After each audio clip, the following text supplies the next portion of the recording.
I went back, and guess what? The owner of the store said, you got a balance here? I thought he had lost his mind. I'm the same one who just left you with all your clothes. And he said to me, I've come to pay for them. He said, listen, I'm a white man in America, and I have to take some of the responsibility of having the climate created this. So the least I can do is cover the cost of the clothing. You have a zero balance. You know.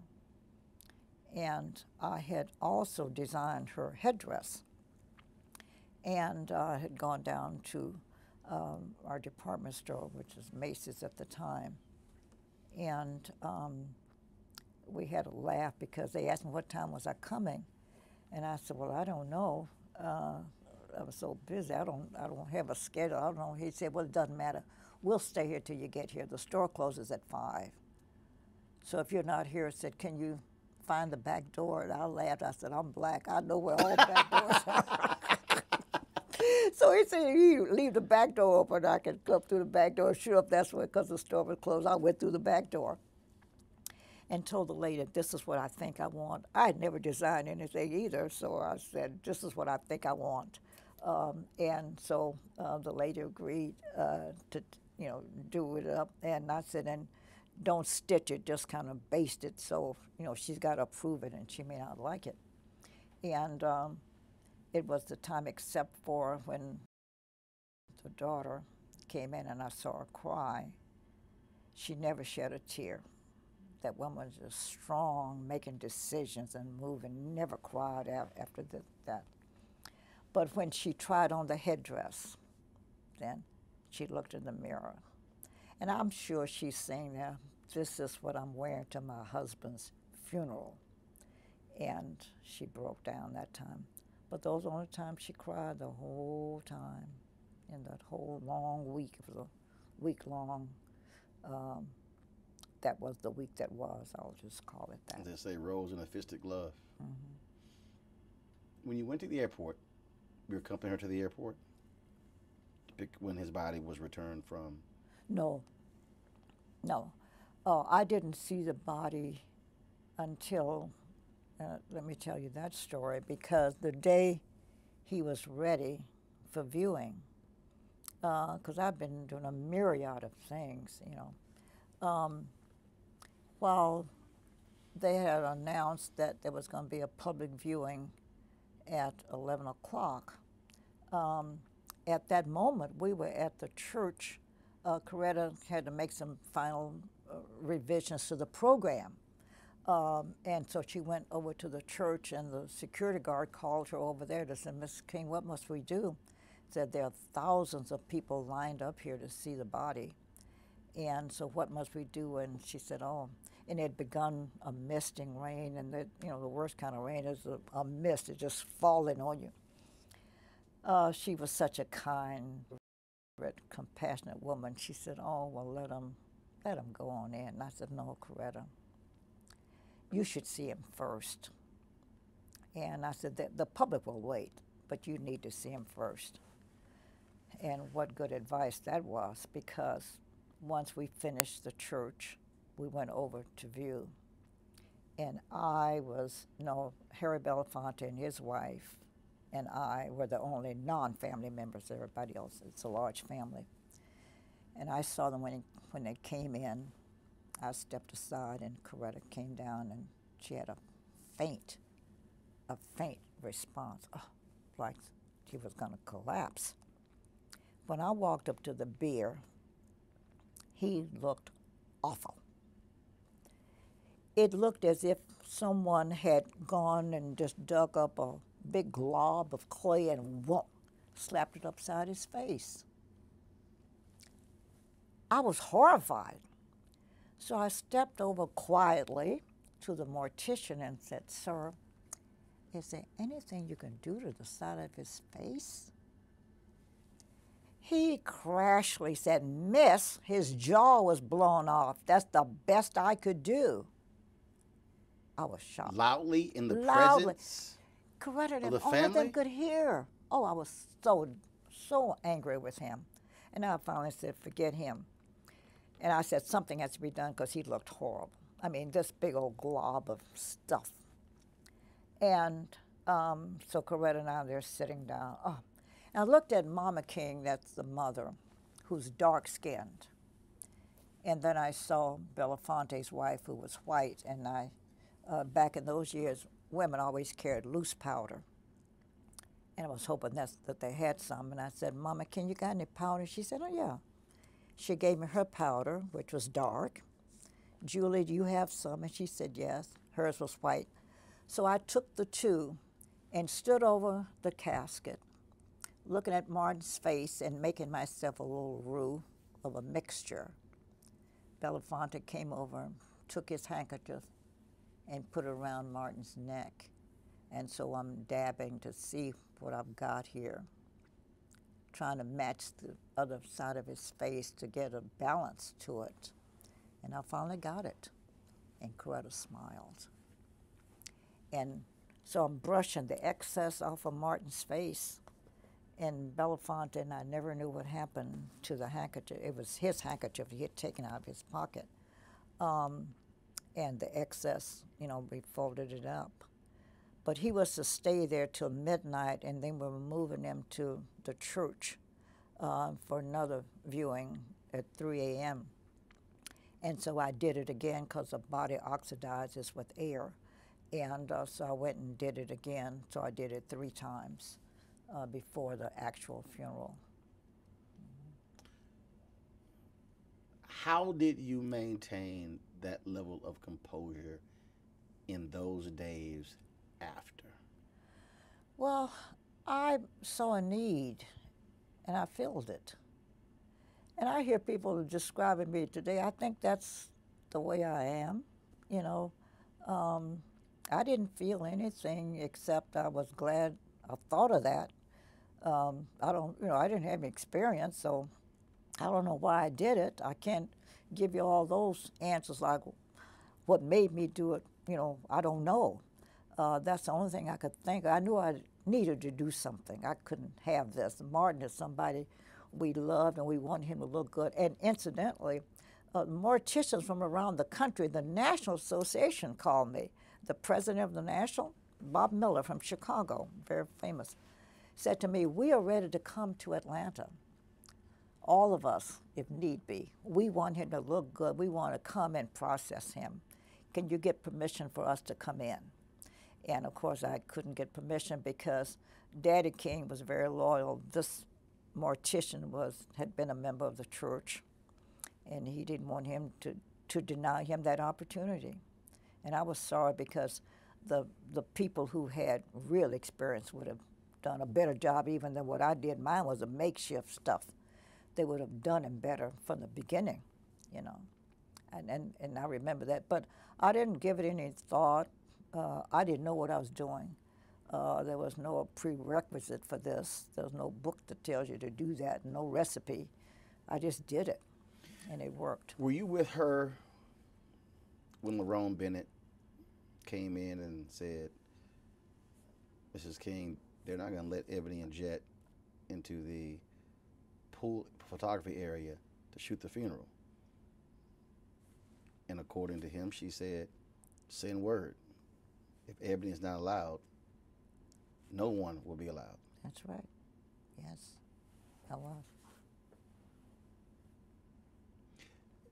When you describe that, just because now we know without that, Monetta Sleet does not shoot that photo. That's right.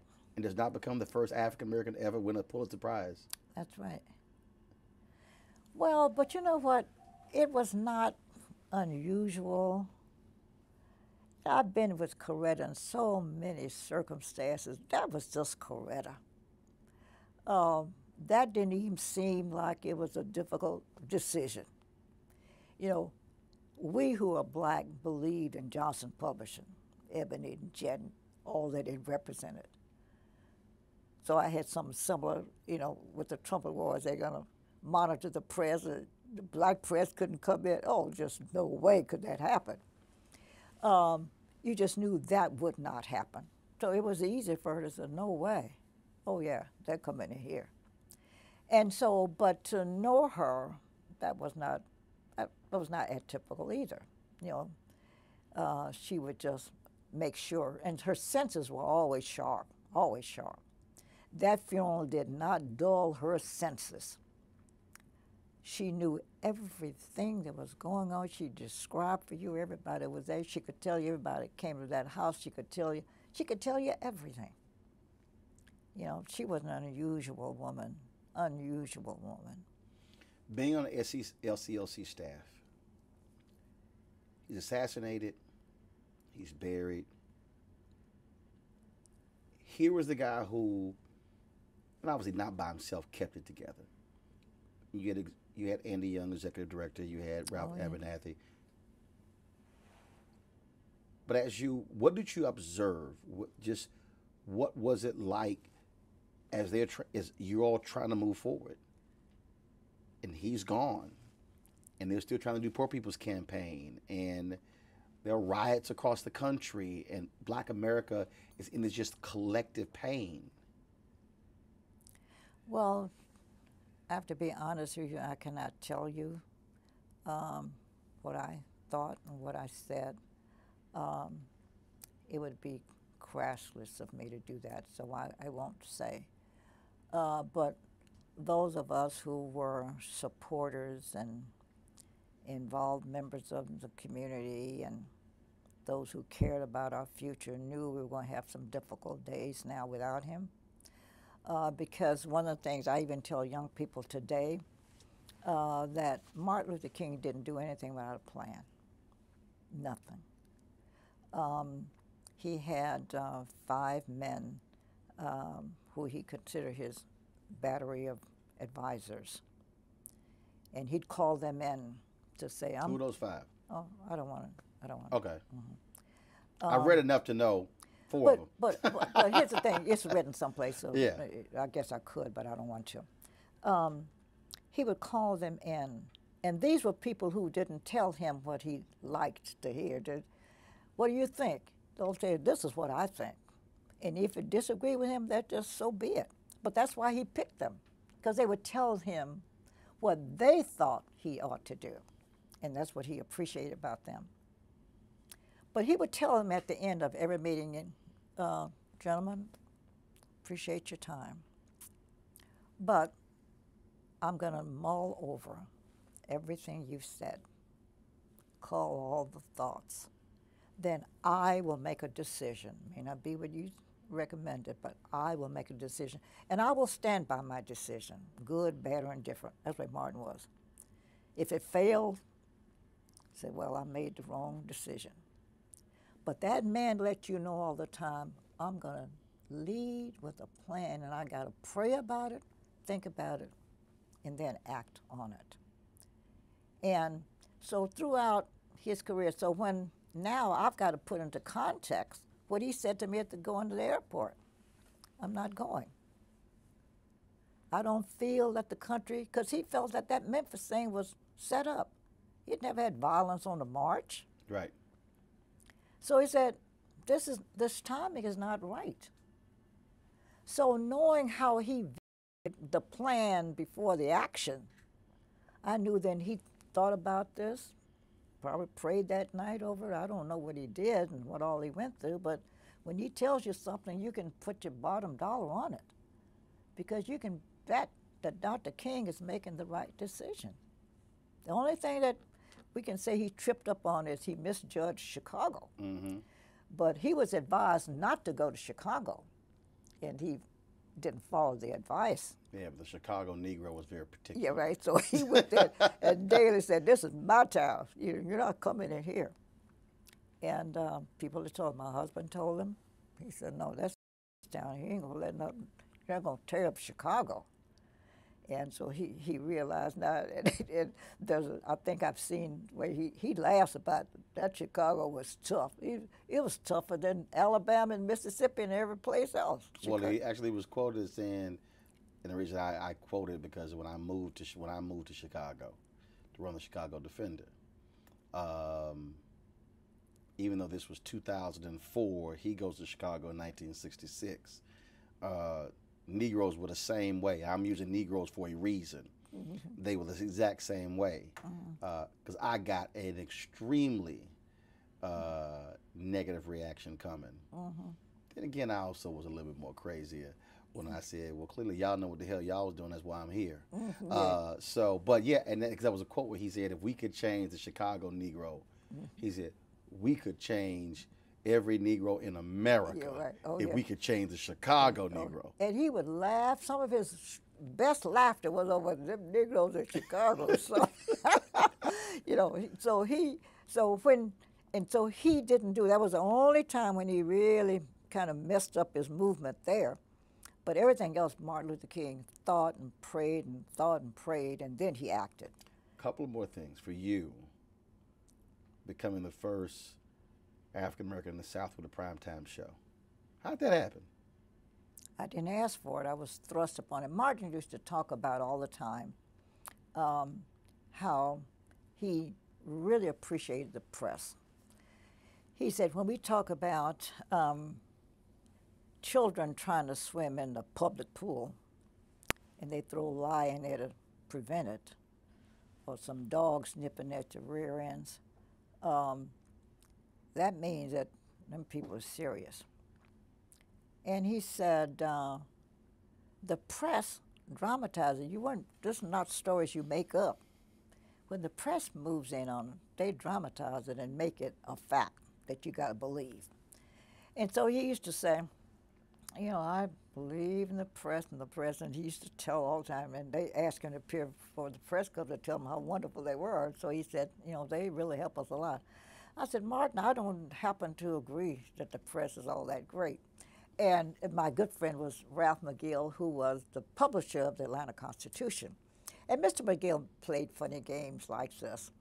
He would accept an engagement, and then he'd back out and said, oh, I'm sorry, at the last minute I can't come, but I'll send my representative, and I'd be the representative. He said he liked the way I handle race relations, that he said I would teach a lesson without preaching a sermon, which I thought was a great compliment to me.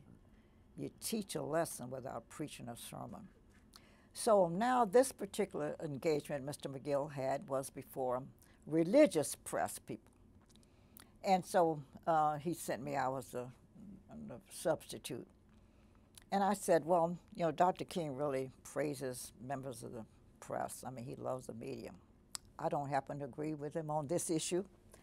And I said, and the reason I don't is, I said, I can't find any sensibility in this picture. Television station gets a word that they're denying some black kids or whatever the problem is over here. Got a shutout going on. They can't move here, they can't swim there. So now the white assignment editor gives the story to a white reporter who carries his white cameraman with him, and they go to the scene of the shutout. They get the footage and bring it back to a lily white processor, who gives it to a lily white writer, who gives it to a lily white editor, who gives it now to a lily white anchor. And they come on and said, oh, isn't this awful? And I said, I don't see the difference. It's shut out over here, it's shut out over there. And that was my speech. Well, Mr. McGill called me and said, what in the world did you say today? He said, the television stations called me and said, you embarrassed them today. And one station called me, and it was the CBS affiliate, and said, boy, you turned it on us today. But we'd like to take you to lunch. And I'll call Mr. McGill, listen, if I'm not back by 1:30, put out APB on it, because they're taking me somewhere, I don't know where. But guess what? They said they had not thought of that, the way I dramatized that picture. They felt guilty. And they said, now we want to do something about it, and we need your help. And so I got in to help them, like, find somebody. But they decided that I was the one they wanted because I had already credibility and so forth, and they just said, we want you to help change the look of our station. So they threw me on TV. I didn't ask for it, but it gave them a lot of bragging rights. And then the white community embraced me immediately, and that made me an instant success. And so with success, you just move. And I was just reading an article, ran into an article where they were going to take me national after, 8 months because they said I was just a natural. I didn't use cue cards and stuff. You know, me, all you have to do is ask me, how are you? And I just talk. It was a talk show, so I just talk. Mm-hmm. Okay, I'm going to ask you about the Trumpet Awards, which is my last question. But I got to go back. How are you having dinner with the head of the KKK? I'm listed in the books now as the one who caused him to get out. He changed his own stripes, denounced the organization, and withdrew. And he was the Grand Dragon, which is their highest highest officer. But I so met. What, did he call you? Well, let me tell you, we met because we meaning Atlanta, had one of those model cities programs, years ago, where you take 5 diverse communities and see if you can get them all to figure out how to live together or how they live separately, or what the living patterns ought to be. And so one of these communities was a white, kind of half-poor community, but all white. And Mr. Craig lived in that community. And so then they formed integrated, meaning all these 5 communities had representatives on a kind of a board. And then he, the mayor, wanted me to run the board. And he said, but I got to tell you something, there's a Ku Kluxer who's a member of that board. And I said, well, I don't know what they look like anyway, so they don't have white sheets on. I don't know what a Klansman looks like. Well, I was already on television, so people knew me. And so they'd come up and shake hands. Well, Miss Clayton, glad to meet you, glad to have you part of this operation. And I said, and this one man came and gave me some fingertips instead of a handshake. Oh, that is he, I'm sure. But every day he came to my office and we talk about crazy stuff. Well, without acting crazy with him, I just said, oh, Mr. Craig, how do you get such warped thinking? Then I found out he was a deacon in his church, and I found out he was chairman of the deacon board. And I said, the Grand Dragon of the KKK. Yeah. And a Baptist church, I said, well, listen, I'm a Baptist. What book do you all read? Mine doesn't say feed the hungry and clothe the naked only if they look like you. It doesn't say that in my book. What does your book say? Well, I kept on every day. We would talk. I didn't know he was going home telling his family, that Miss Clayton's a nice person. But people tell me he said it. He did. But I don't have time to tell you. But I'll just knock it down. Oh, Mr. Gray. But I said, let me ask you this. Now, in my church, the pastor is the head man, but that deacon is second to the pastor, and you chairman of the board. How can you stand before that congregation with bigotry in your heart, knowing you're filled with it, and now you got to stand before them representing God? How could you do it? And I said, you got children. Every Friday, he would tell me what he's doing on the weekend. Get up the kids, put the robes on, they go out to do harm to people. How could you do that as a Christian? Well, that's the way I would talk to him all the time. I was the most surprised person in the world when one Saturday I went out shopping, came home. On my street, I had all these cars, police, the television stations had cars in front. What in the world? Since I live in the hood, I thought I'd been burglarized. And what happened is Mr. Craig had a press conference. He announced he was getting out, denouncing the organization, and he was getting out. And credited a black woman with changing his negative attitudes, and I was that black woman. And then that was the story. Just went all over them. And we got tons and tons of mail. We were invited to London, to everywhere, to appear on television to talk about this experience, But he says that I helped to change all of his thinking. Vernon Jarrett said last question. Vernon Jarrett said when he saw some young men on the basketball court in Chicago, there was no basketball goal, lights were off, but they literally were running plays as if they were playing basketball. Black kids can have that kind of imagination.